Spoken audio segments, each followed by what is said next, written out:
on the News Channel 5 network. This is OpenLine.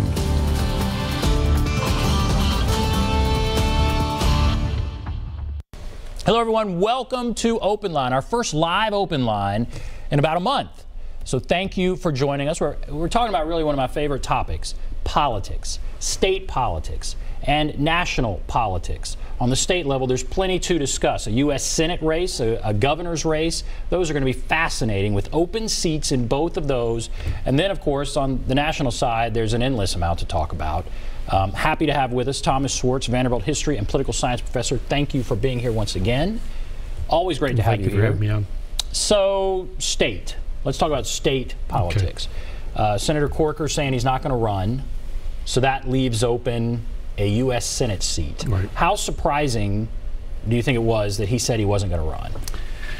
I think it was pretty surprising. I think one had the sense that Corker was really interested in staying in public life. He had endorsed President Trump early on. He wanted to be Secretary of State. I mean, he might have shown some unhappiness with his Senate seat by the fact that he was interested in either being selected as Vice President or becoming Secretary of State, but it would still seem like he wanted to play a role. So his disillusionment with staying in Washington is kind of significant, and of course then his fight with the President has been really quite unprecedented in some ways for something like this to happen, and then for him to leave office like this. How bizarre is that he and the President, I mean, everything now is bizarre, but they're on Twitter, and they're battling back and forth. So let's take Twitter out of it. Just the fact you have a president and a U.S. senator battling back and forth the way they did. How unusual is that? Well, I think what's interesting, of course, is that there is a precedent for this in an intra-party fight in the 1960s with Senator William Fulbright, who was the chair of the Senate Foreign Relations Committee and didn't like Lyndon Johnson's foreign policy, particularly Vietnam, and then had a series of hearings. I mean, Fulbright and Johnson went at each other, but it was a different time, and they had to be a lot more subtle. I mean, Johnson called Fulbright names behind his back. He called him half-bright, this sort of thing, and Fulbright responded, but they kept this pretty much behind the scenes in terms of the personal insults, but the confrontation was very intense, and the conflict was there. But it is relatively rare for a senator of the same party to go after his president of the party, and that really is something unusual. So what do you think, where does this leave Bob Corker? I've heard he was asked would he run for president in 2020, and he kind of demurred. I mean, do you think he has aspirations on the national level beyond after he leaves the Senate? I think he might. The answer that the reference you're making to how he answered that question seemed to leave open the possibility. For example, if Trump is not very successful, and there is this opportunity for a primary challenge from a Republican, that Corker might be interested in doing it, that he's sort of set himself up in this manner to challenge Trump. For example, were Trump to have a foreign policy disaster, something where that really called into question his leadership, that Corker might be there. But I think, like many politicians, he's probably leaving his options open to return to public life.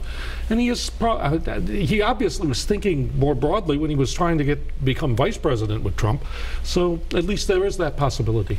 And so Trump, of course, said Corker didn't run because he couldn't get reelected.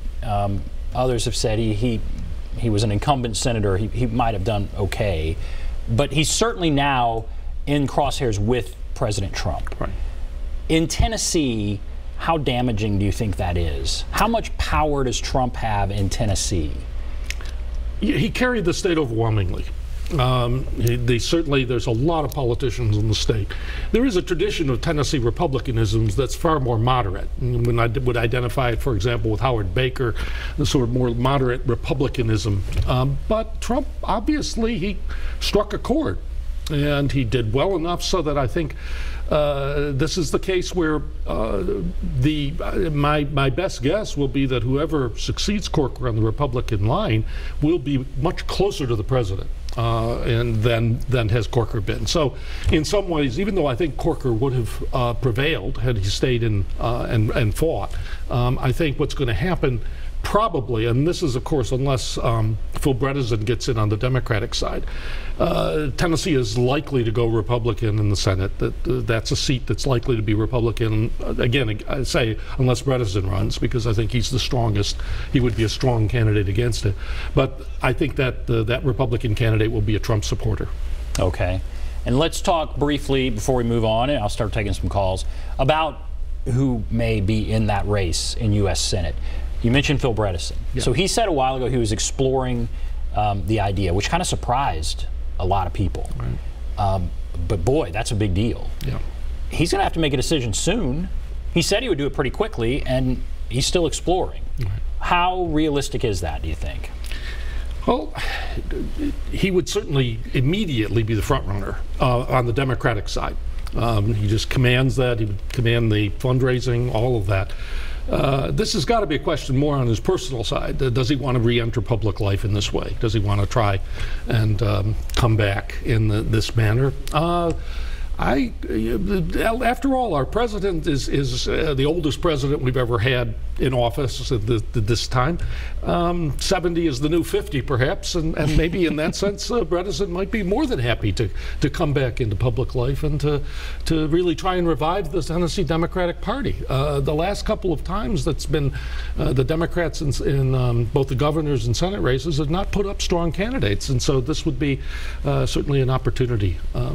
Bredesen is early 70s, right? 70s, so he's early 70s, and could he actually win? He certainly is the last Democrat to win statewide. Right. I wonder if the state has not even gotten redder since then. Bredesen was never an ultra-liberal Democrat. No. So I wonder, do you think he could carry the state? Certainly he gets the Democratic nomination, but what do you think his chances are of winning? Well, I think a lot of that depends on the way Trump's presidency evolves, because Senate races have become much more national. And so if Trump, for example, got tax reform, had no major foreign policy crises, and the economy continues to do well, I think the Republicans will be much stronger. But if he continues to do impulsive tweets, if we get crises in foreign policy, if there's a stutter in the economy, I think a Democrat would be very strong. And I think Phil Bredesen combines that moderation that would attract some Republicans who might also be turned off by voting for any candidate who's tied to Trump.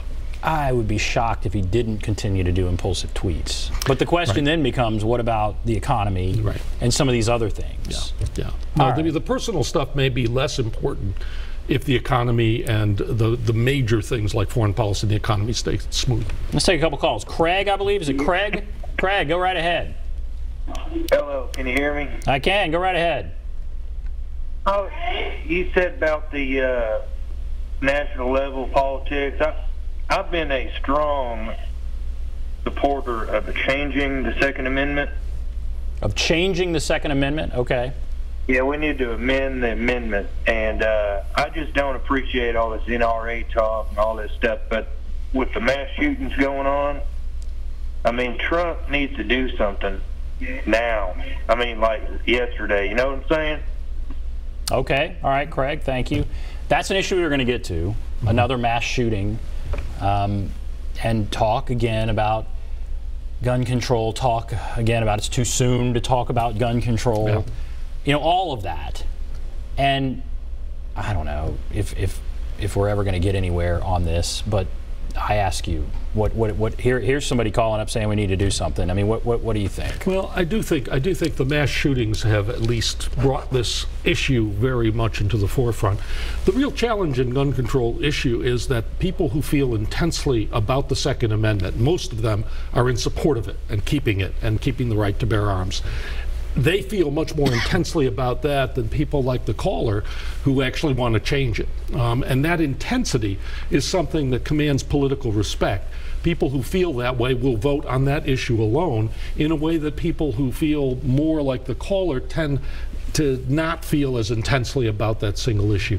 If the mass shootings continue, that could begin to change, and you could see the desire, or the feeling that something's got to be done. Now, exactly what that would be is still up in the air. As we know from this mass shooting, he shouldn't have had the gun if the laws had been properly enforced. So what laws do you now impose, unless you start talking about actual restrictions? And those have a hard time in the Senate.